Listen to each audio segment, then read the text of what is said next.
Hi guys, back out in the woods again to do some more fire lighting videos.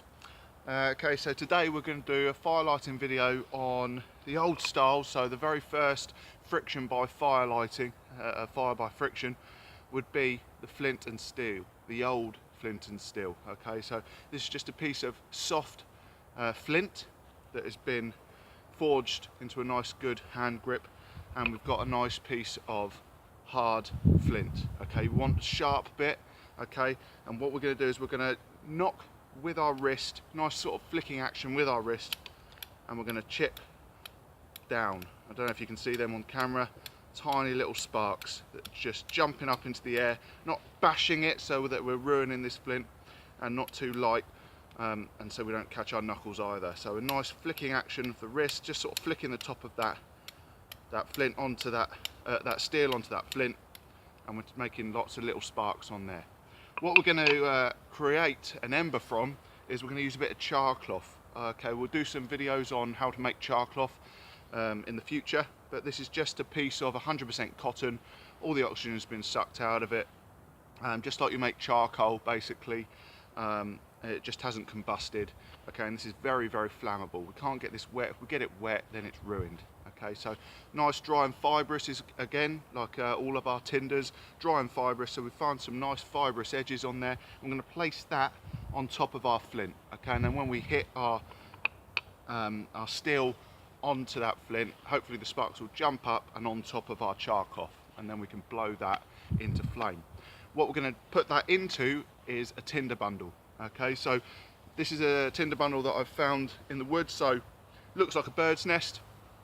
So I've just got lots of dry ferns, pulled off lots of dry ferns and twisted that into a bird's nest shape with my thumbs in the middle, so we've got an indentation in there to put our ember and then blow that into flame. Okay, put some dry grass in there as well that I've found around the woods. Keeping this very, very dry. Again, needs to be very dry and fibrous, and we're going to place our char cloth into there with our ember on, and we're going to hopefully blow that into flame. So here we go then, guys. And then obviously if we've got all our fire lighting kit ready, so all of our kindling, so our small matchstick size kindling up to our pencil size kindling, up to our little finger size kindling, so on and so on, then we will be good to go with our fire. Remember, go OCD with fire lighting. I'm going to find a nice sharp edge on there.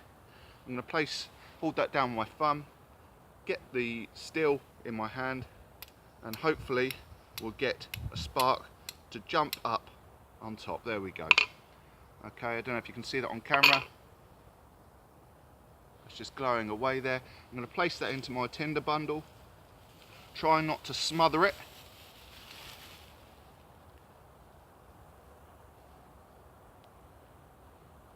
I'm going to do long drawn out breaths in here.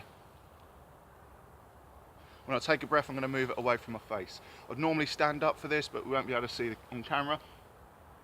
And try and get the wind coming across sort of the front of you, not from in your face, otherwise you're going to take a nice big toke of smoke. Okay, just before it bursts into flame, just going to go thick, sort of mystical colour. There we go. Okay, heats the thermal column, it wants to go up, so we turn it upside down once it bursts into flames. Then we place it down on our raft that we've made, place all our kindling on top of there, and then we've got our fire good to go. So yeah, that was just with the old flint and steel, guys. So one of the first forms of fire by friction. Okay, hope that helps, guys. Please like, comment and subscribe. Cheers, guys.